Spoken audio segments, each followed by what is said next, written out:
Hello, everybody, and welcome back to another Money Moves. We've got an exciting show for you today. Welcome, Wendy Lee. Hope you're doing Hey, well today. yes, good to be here. Love it. Love it, love it, love it. So we're in full swing of summer. I can't believe we're middle of the June, middle of the year, the middle of the year. So 2024 is blowing by, and we're actually going to be talking about something exciting for you. So we talk a lot about how to build wealth and different strategies for you to grow wealth and things like that. But today we're actually going to be talking about how to pass your wealth on to the next generation. I know some of you stingy people out there are like, let my kids fend for themselves. I'm going to tell you right now, it is biblical, but you want to do it properly to keep more of your money for you and your family, as opposed to having the state come in and taking a big chunk of it through a process called probate. So we're going to get started talking on that in just a few seconds on 4 things you can do to superpower your legacy plan. So we'll get started in just a few seconds.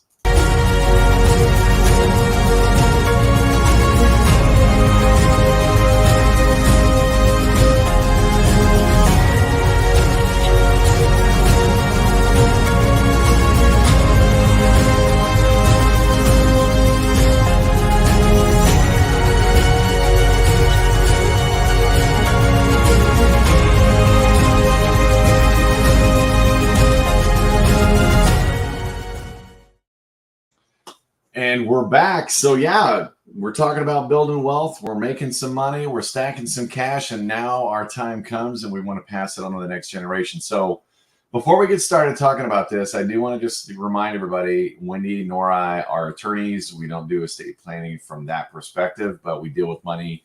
And we're going to talk about what we know and things like that. But you always want to get specific advice from your attorney on your situation. So if you need that guidance, you don't have an attorney to work with on your estate plan, we've got a link below that you can actually click and get set up with the nice people at an attorney network. I've been a member since 2002. I know Wendy's a member as well, and it is great, and they can get you helped out. But today we're going to be talking about how do I pass my big stack of cash, or my not so big stack of cash, to the next generation, to my kids, grandkids, and things like that. So Wendy, I know we've talked about that a little bit. What are your thoughts on that? I mean, just as a general picture. Yeah, I mean, I think it's something that it's funny when, talking to people, how few people think about it or they think about it, but don't do anything about it. Right. It's like, there you go. I think they don't know what to do. Right. Yeah. One day. And a lot of people get confused. What's the difference between a will and a trust? Which one do I need? And then we've seen people that have a trust, but haven't done anything legally with it to make it effective. Yeah. So I think there's just in general a lot of confusion and around the subject as a whole. And I think a lot too, because we work with middle class America, like the ultra wealthy, right, typically have this stuff handled, but middle class, we have stuff, we have things we can pass on. And, a lot of times it's left to the children to. Well, and that's the thing, right? And it's also, you look at probate, that whole process. A lot of people, like you said, they have a will, they think that's it. No, that is not anything to protect you from probate or anything like that. And a lot of states have, different thresholds and low thresholds on when does probate get involved. I know the state of Tennessee, where you and I reside, it's $25,000, or at least it was, I think, last year. They may have changed it this year, but it's a $25,000, max, and anything over that, you're going through probate. So think about it. If you have a 401k, you have personal property, vehicle, housing, equity. If that totals up more than 25K, you're going through probate. And that can be a long and lengthy process, especially if you're in some of the states like California and things like that. So what do you do to minimize that? Because I worked hard for my money. I want to pass on from one generation to the next. And I don't want the state coming in and taking 25, 35% of it, right? I also want to limit taxes and things like that. So how do I do that? Well, number one, a will is not going to get it done. A will is simply a set of instructions. That's it. It has no real shelters or anything like that, other than, letting Bobby know why you gave his brother Timmy this thing that he wanted. And, that's the thing. That's all it is. It's a set of instructions. So Wendy just brought up that first item is that trust, right? And there are several different types of trust. But, the main one used, again, and what I've seen is a revocable trust. And so that's where you can still have some sway on it and things like that. But you create this trust document that transfers. It's usually like it would be the Wendy Lee family trust, right? You would transfer those assets through the trust to the next generation, and it's kind of protected outside of the whole probate process. And I liken it to, and the analogy I like is, I'm a big Pirates of the Caribbean fan, Johnny Depp. It's like a treasure chest, right?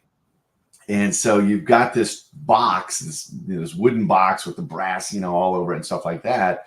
That's your trust. That's what it is. And so then you put the things inside the trust, the assets, the IRAs, 401ks, the vehicles, you can put stuff in a trust, out of a trust and stuff like that, houses. And then you put the will on top as a set of instructions and then close the box, right? Now, talk a little bit more about what you had mentioned. Well, people set up a trust, but they don't put anything in it. They don't use it. What happens there? Yeah. I mean, and correct me if I'm wrong, but I kind of think of a trust as it's almost like its own little business. Like it's because the things you put inside the trust are owned by that trust and not the individual, right? A lot of people that are wealthy will say, own nothing, control everything, right? So, and that's what just real quick to interrupt you. I don't want people to think, well, I'm not giving all my stuff away to a trust. No, you don't understand. You're in control of the trust, but on paper, you don't own anything. Right. Think about the power of that. But you control it all. You just don't technically own it. The trust owns it, but you control the trust. So go ahead. So like that treasure box you were talking about, right? The trust owns the treasure box, not you. So when you pass, that goes on to whoever is designated within that trust for it to pass to, and it's that shelter from the government getting involved. And so to answer your question, I totally forgot what your original question was. No, just talking about, so a lot of people they create the trust, they'll go to some trust workshop or something like that where there's a big group and this salesperson is selling a trust. You pay the $2,500, $3,500, or $4,500, whatever, for the trust, and then you don't transfer you don't that really get any guidance after that. You think, I got the document, I've got a trust. It doesn't matter because you've got the treasure chest, but you didn't put anything in it. And that's really what happens. And it happens a lot. Okay. And again, it varies a little by state, right? And again, that's why we talk about, we're not an attorney in your state for your situation. Talk to a local attorney or get plugged into the attorney network we talked about, which we'll talk a little bit more about later. But that's step number one, or item number one. First thing you can do is create a revocable trust. The next thing is creating joint tenancy or joint ownership on things, right?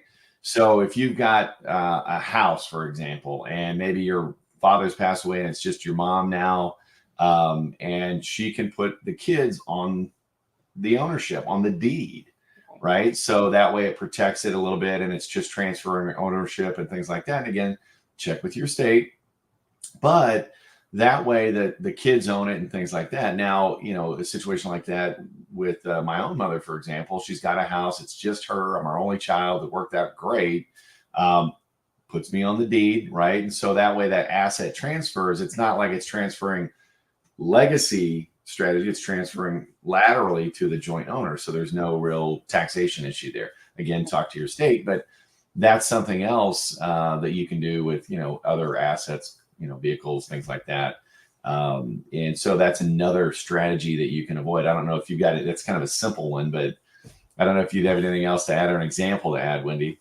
Yeah, no, I mean, just my own personal experience with my parents, or my grandmother on my dad's side passed 2 years ago, and she had a home, and the process that it took and the time that it took to get, you have to get the death certificate, all the things you have to go through in order to be able to take control for them to then turn around and sell that house was like, it was a really long process. Whereas, like you said, if there was a joint owner and, the kids were on there, then they could just handle it right from the start. But instead they had to hold on to that house and keep making payments for months and months and months afterwards. Well, in a similar situation like that, and I didn't even think of that. A friend of mine up in Chicago, mother passed away, the 3 kids, they had to go through all that, but it was like a year and a half. Mm-hmm. you're going to have to keep the house. They, had to deal with the upkeep because you're eventually going to sell it, right? So you want to make sure it stays in lawn because they're all in different states. You had to pay somebody to come in, take care of the lawn. You hope it's looking good, right? And so that's something that you've got to think about. Whereas, just like you said, it could have been a quicker transfer just simply by joint ownership. So that's item number 2. So item number 3 is really important on the beneficiary designations, right? Beneficiary. Most people, when they think of something like that, they think of life insurance. Obviously, the company we work with, we do life insurances there, and you go through the beneficiary process and things like that, and you name who you want your beneficiary to be. Now, the neat thing about a trust is you can also name that into the trust, and then the trusts are, I'm going to be honest, trusts are kind of sexy, right? So I don't want to go back to trust, but there's a lot you can do as even more so than just passing out a lump sum to your kids. But going back to the beneficiary piece, that's the easy part. But there are a lot of things like transfer of death, designations, payable upon death designations, right? These are for like bank accounts. Did you know that you can have a beneficiary on your bank account? And if you don't, guess what happens? So for all you single parents out there that, silver divorce, right? I just was on a podcast as a guest. That's one of the things that, okay, well, now it's just me. Do you have either the child or a child on as a joint owner so they can help your bills and pay your bills and stuff like that? Or, we talk about the financial power of attorney or something like that.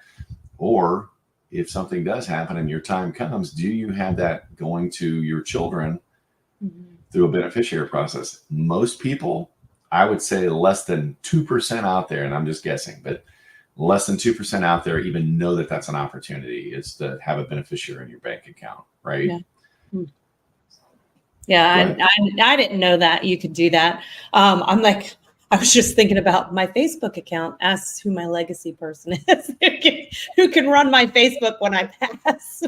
I'm seriously, and they've got that, right? They've got that. I mean, because the last thing you want is, you got all your memories and stuff in there. First of all, you want them to be able to grab them or whatever, but you don't want to get, you're passed on and all of a sudden somebody in Pakistan hacks your account and they start blasting all your friends and blowing up your account with some kind of, spammy solicitation.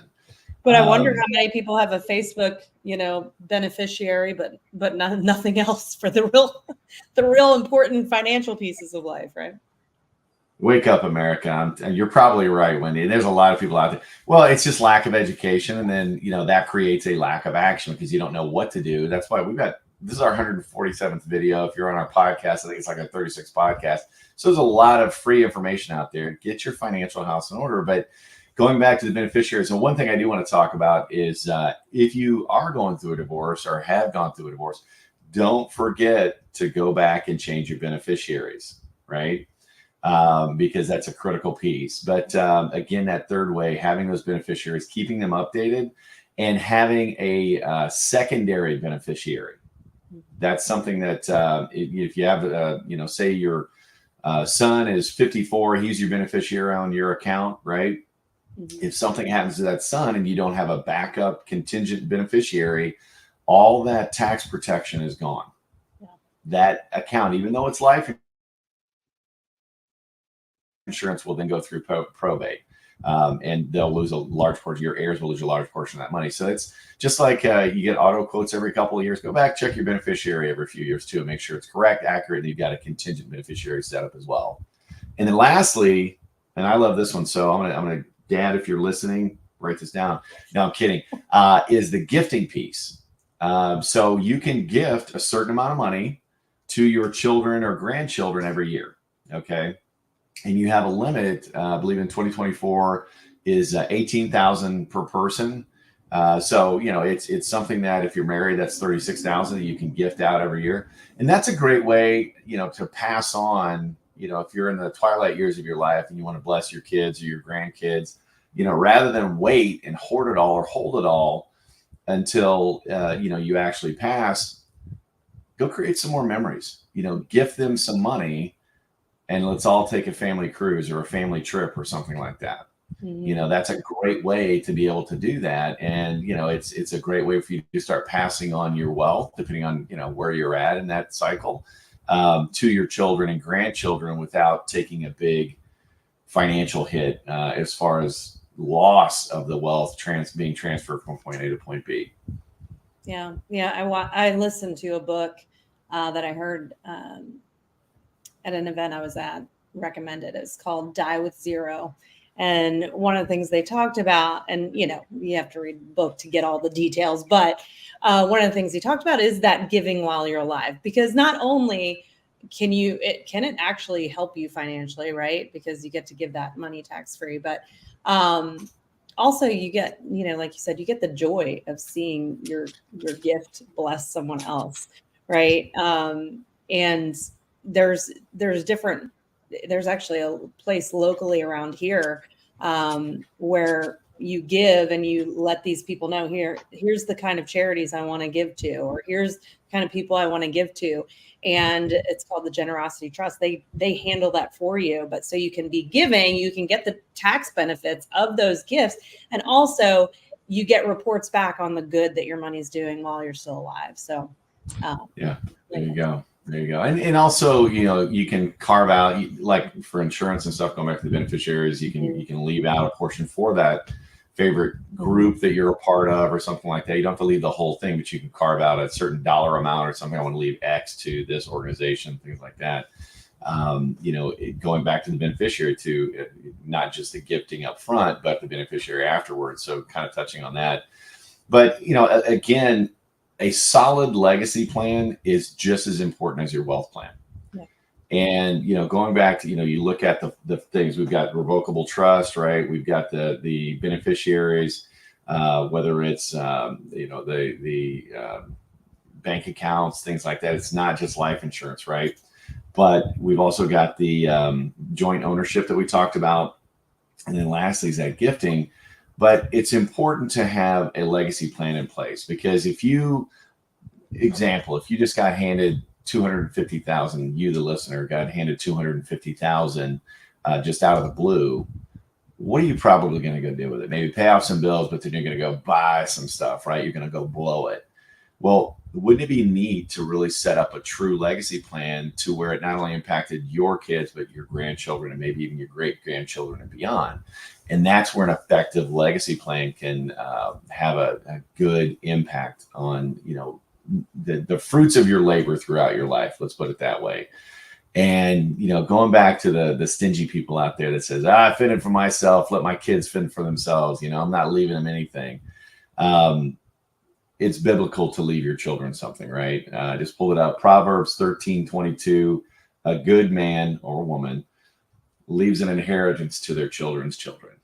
Not just their children, but their children's children. It's your grandkids and beyond, guys. So that's where you really, you know, you want to set your family up for success. And it starts with teaching them about money as they're young and teaching them to be responsible with money, not just handing them a big bunch of cash, right? You got to teach them how to take that cash, teach them how to fish, right? Rather than just give them the fish. But then setting up in generational, that's what wealthy people do, folks. That's where the middle class, and to put on my little tinfoil hat a little bit, I think that's why we're not taught this stuff in school, is to keep the working class in the working class and keep you paying taxes. I love my country. I don't mind paying my fair share of taxes. But I think we've all seen over the last few years that we could probably do a lot better with our own money than just handing it over to the government and letting them spend it however they want. So these strategies, this is what helps you do it, right? So again, 4 things that you can do to superpower your legacy plan. Hopefully this has been a big benefit to you today. I know we enjoyed the topic, but do us a favor, help us out. Give us a little like below, or share this if you're on Spotify. You know, please make a comment and, you know, follow us or any of the other podcast platforms that we're on. But, you know, also give us some love on YouTube. And if you want to see all of our past episodes, go to blackswanmoney.com. We're about to launch a new website on that, kind of a little change in some formatting. But all of that information is accessible to you, and it's all free of charge. So use that. If you do need help with a legacy plan, we've got a link in the comments below.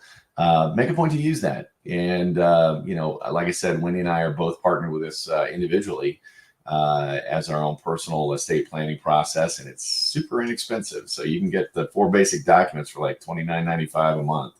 and they'll help you get set up with a trust and everything else, and they'll explain the process. But hopefully this has been good for you folks. I know we've enjoyed it, and we'll see you next Tuesday with another Money Moves. Bye, everybody.